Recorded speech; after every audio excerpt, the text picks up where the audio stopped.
Hello, everyone. Welcome to Literature Reviews.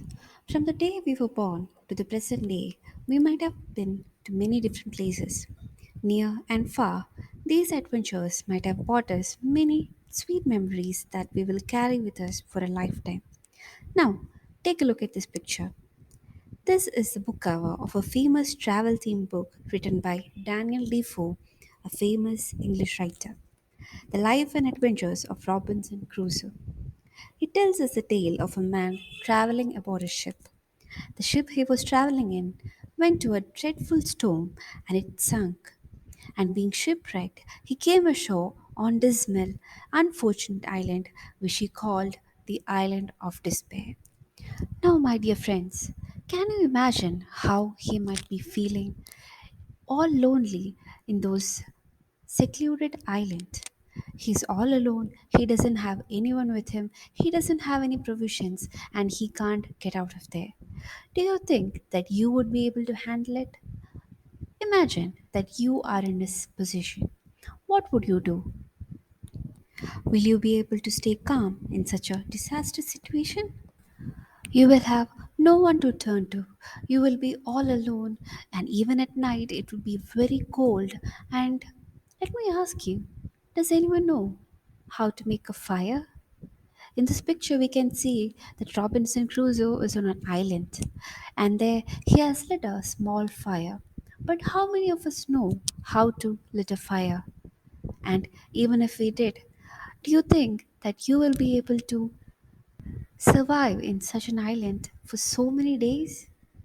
Can you name any two traits that a person must have to overcome such a situation? If you ask me, then I would definitely say that it is courage and confidence that a person definitely need to survive or to surpass such a situation. Don't you think so? Now, I want you to think about such other qualities that a person might need to overcome such a situation and any situation that life might throw at you, because it is very hard. And even if we might not find ourselves in such a situation where we are deserted in an island, we might be able to face many other hurdles in life in which we will have to be very courageous and very confident to surpass it all. Now, take a look at this picture. These are two movie posters. You know both of these, right? The first one is of the Titanic, and the second one is of Life of Pi. These two movies were very hit when they were released, and I'm sure that you might have seen both of these pictures. Now, there is a question below these posters. Comment on the similarities between these movies. Can you do that? Think about what these movies might have in common. What are the qualities that these both movies have in common? Have you thought about it? Yes, both of these movies happen at a sea. The ships that goes on the voyage sinks, and the passengers on board are shipwrecked. Isn't that right? Both of these movies, both Titanic and Life of Pi, happen at sea. The ship that goes to the voyage sinks. Yes, it does. When Jack and Rose, when they boarded the ship, the Titanic, and it reaches the Atlantic Ocean, it sinks. And what happens in the life of Pi? The same thing happens, right? When the family gets aboard the ship and when they were traveling, they had many animals with them and there were many crew members also. And what happens? They hit a storm and they sink, and all the passengers on board are shipwrecked, right? In the movie Titanic, many of the survivors, many passengers survives. But what happens in the life of Pi? Only one single person survives, right? Along with the tiger, of course, and there were some other animals too. But in conclusion, we can say that both of these movies are having the same theme, right? Both of the main components of these movies, these ships, they are traveling, they are on a voyage, and they sink. One due to a storm, and the other due to a iceberg. So, we discussed the two films which share the theme of a shipwreck, right? Now, The chapter we are going to go through next also revolves around the same topic. Do you want to know which one it is? Of course. Now, the name of the chapter is A Shipwrecked Sailor, and it was written by Gabriel García Márquez. Are you ready to embark on this journey of the shipwrecked sailor by Gabriel García Márquez? Now, my dear viewers, this is Gabriel Garcia Marquez. As you can see, he's a Colombian novelist, short story writer, screenwriter, and a journalist. He was also born on 6 March 1927 in Aracataca, Colombia. He was called affectionately as Gabo or Gabito throughout Latin America. He was awarded the Nobel Prize for Literature in 1982. His works achieved significant critical acclaim and success for popularizing a literary style known as magical realism, which uses magical elements and events in otherwise ordinary and realistic situations. Marquis's first major work is The Story of a Shipwrecked Sailor, which he wrote as a newspaper series in 1955. His best known novels include 100 Years of Solitude, which was published in 1967, The Autumn of the Patriarch, published in 1975, and Love in the Time of Cholera, published in 1985. And you can see at the right side that these are the book covers of all of these works that we have just said right now. A Shipwrecked Sailor, the chapter that we are going to discuss right now. A Shipwrecked Sailor is adapted from his first non fiction work titled The Story of a Shipwrecked Sailor. The story revolves around a 20-year-old sailor, Luis Alessandro Velasco, who embarks on a voyage in the destroyer Caldas. But the ship is caught in heavy waves in the Caribbean, which sinks the ship and kills everyone except Velasco. Now, let's go to the chapter. My first impression was that I was utterly alone in the middle of the ocean. The ship plunged into an abyss and disappeared. Now, my dear learners, can you look at this picture? What do you see? That is a well, right? Can you see the bottom of this well? Does this seem bottomless to you? It does, right?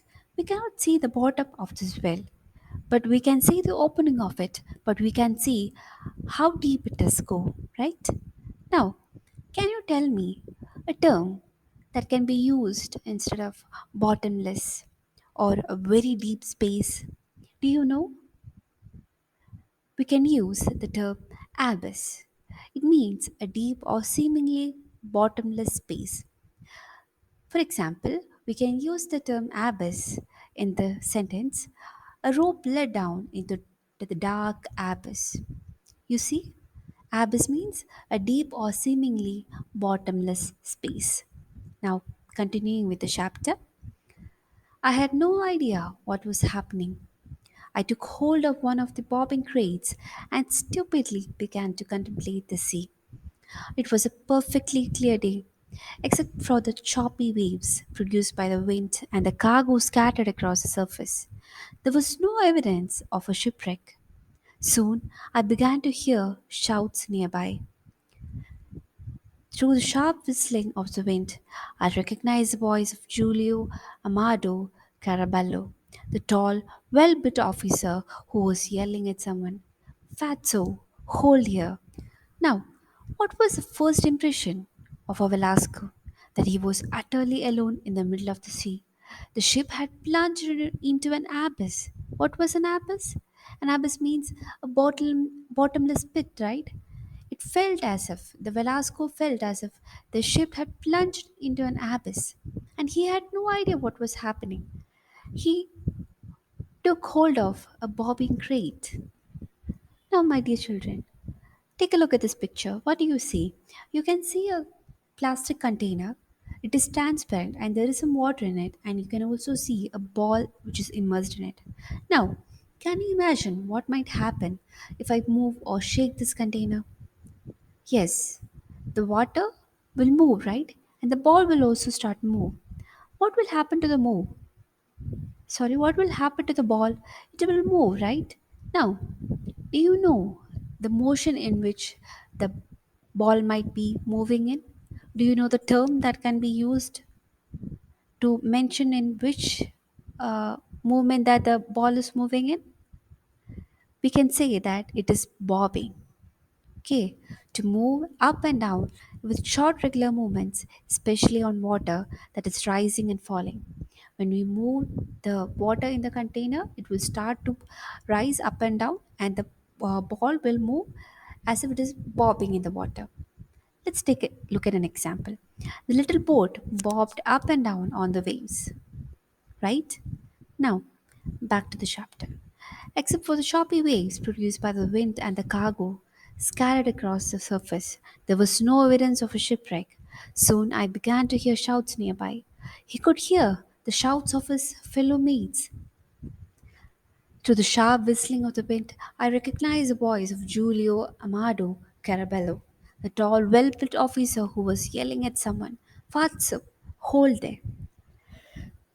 It was as if in that instant I had awakened from a moment's deep sleep. It dawned on me that I wasn't alone in the sea. There, only a few meters away, my mates were shouting at one another and trying to stay afloat. Quickly, I began to think. I couldn't swim in just any direction. I knew we were about 50 miles from Cartagena, but I was not yet frightened. For a moment, I thought I could hold on to the crate indefinitely until help arrived. It was reassuring to know that all around me other sailors were in the same predicament. That was when I saw the raft. There were two life rafts about 7 meters apart. They appeared unexpectedly on the crest of a wave near where my mates were calling out. Now, my dear children, take a look at this picture.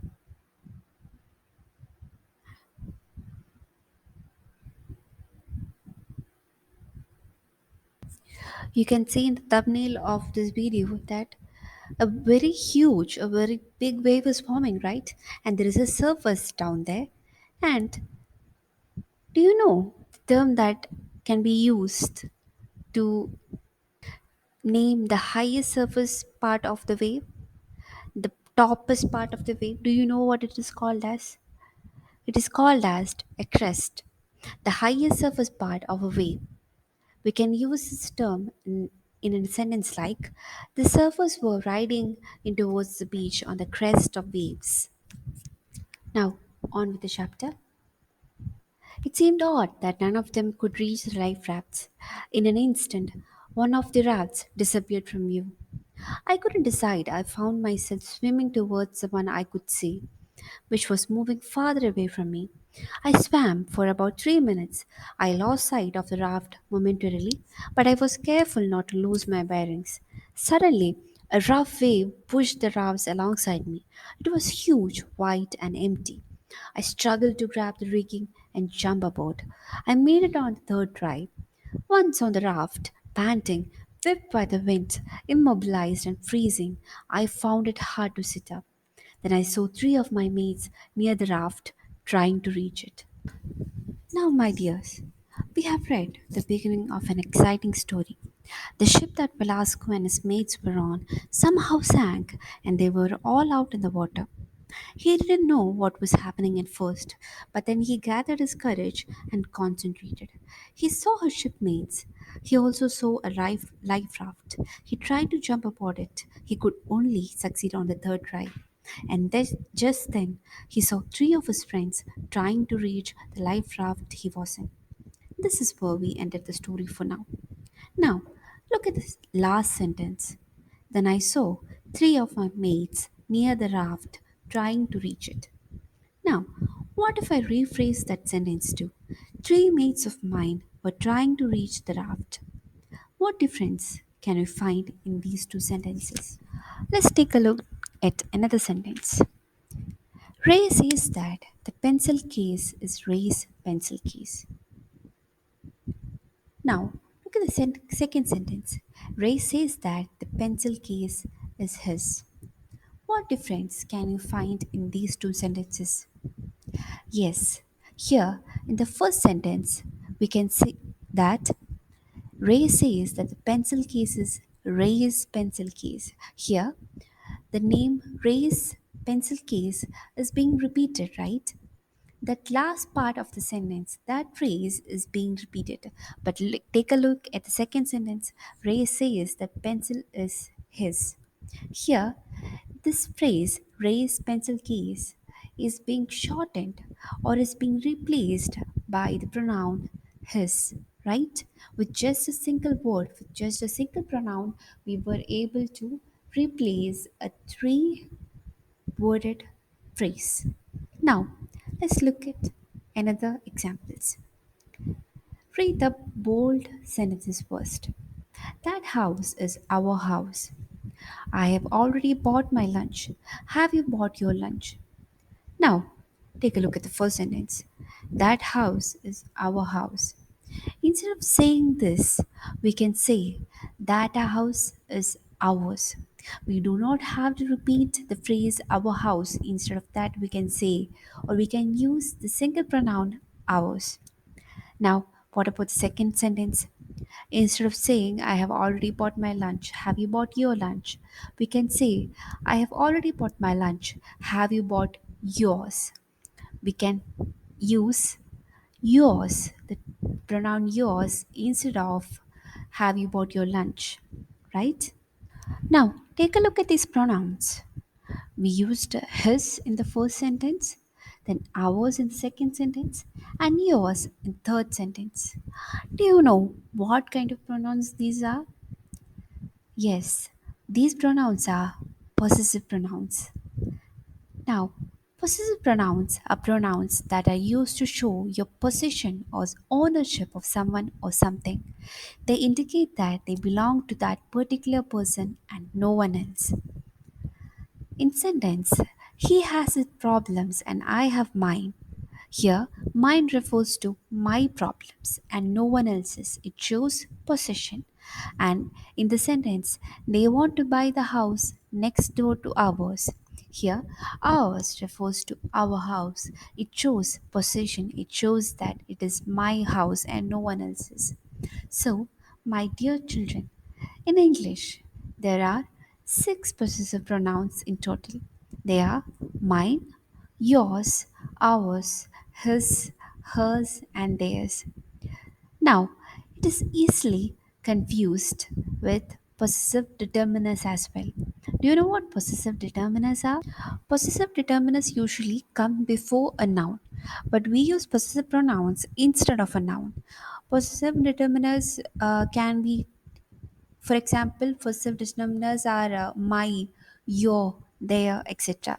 But possessive pronouns in English are only six in number. They are mine, yours, ours, his, hers, and theirs. Now, what you have to do is you have to read the three paragraphs that we have already read and you have to find the possessive pronouns that are found in these three paragraphs. Can you do that? Okay, very good. Now we have read three paragraphs of the story A Shipwrecked Sailor, written by Gabriel Garcia Marquez, and we have also discussed some of the words which were difficult, and we also discussed what possessive pronouns are. What were possessive pronouns? They show possession, right? We can use possessive pronouns instead of nouns, and they are mine, yours, ours, his, hers, and theirs. You have to remember that there are only six possessive pronouns in English. Now, let me ask you some questions, or shall we go through these questions together? Who is the author of the story, A Shipwrecked Sailor? We all know the answer, right? Gabriel Garcia Marquez. Name any two of his famous work. Can you name any two of his famous work? Yes, very good.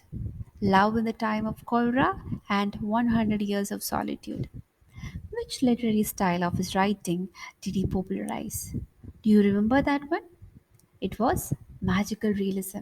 We combine magic and realism together to form a new literary style, magical realism. Who is the main character in the story?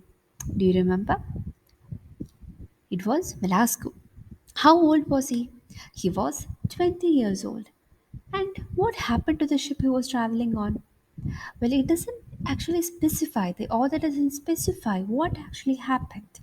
But we do know that it was a shipwreck and all of the passengers had thrown aboard and they were now currently in the ocean and they were trying to rescue themselves and their shipmates while their ship, the destroyer, was sinking down to the depths of the ocean. How many passengers survived? How many passengers actually survived the story? I had told you in the introduction part that only one passenger survives. How many days does Velasco spend in the ocean? He spends 10 days in the ocean. What was his first impression when the story begins? He felt as if he was utterly alone in that deep ocean, right? He didn't see anyone else other than him, and he thought that he was all alone. What is the meaning of the word abyss? Abyss means a bottomless pit, right? What is the meaning of the word crest? It means the highest surface part of a wave. Now, what is a possessive pronoun? A possessive pronoun is used instead of a noun and it shows possession that something belongs to you and you only. Now, are you through with the chapter? We have taken three paragraphs in total today. Have you summarized it all? Do you remember it all? Shall we go to an activity? Okay, now imagine that you are asked to prepare a newspaper report of the shipwreck and the death of the sailors for a newspaper. Write the possible breaking news headlines and present them in your class. Can you do that? Now, I'll give you some hints as to how to write this headline. Write a catchy headline.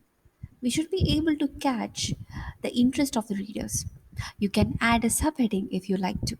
You can add it, okay? To give in more details, you can add a subtitle. It should be very attractive and simple. You should have a very attractive language. We should use less words, but it should be very attractive and it should be in very simple English so that anyone will be able to understand what you're trying to say. Can you do it? I'll show you an example. Now, this is a report that I made. Look at the heading. All drowned except one. The Colombian destroyer Caldas drowned in the Caribbean along with its crew except one sailor. Can you see the heading and the subheading? Yes, all drowned except one. That is a catchy headline. I used simple words and very less words and attracted the attention of the readers. And I also gave a subheading as well. Now, try to write on your own. Okay? Now, before finishing off, I would like to give you an assignment. Now, I'll be sharing with you a quiz. The link will be provided and it is on the topic possessive pronouns. Now, I want you to do it by next day. Okay? Can you do it? It is a very simple quiz. There will be only 10 questions and you will be given three options. Okay? You will have to read a sentence and you will have to choose the correct possessive pronouns given in the options. That is all for today. Now, a very warm thank you for all of you who have listened to this class. Thank you once again.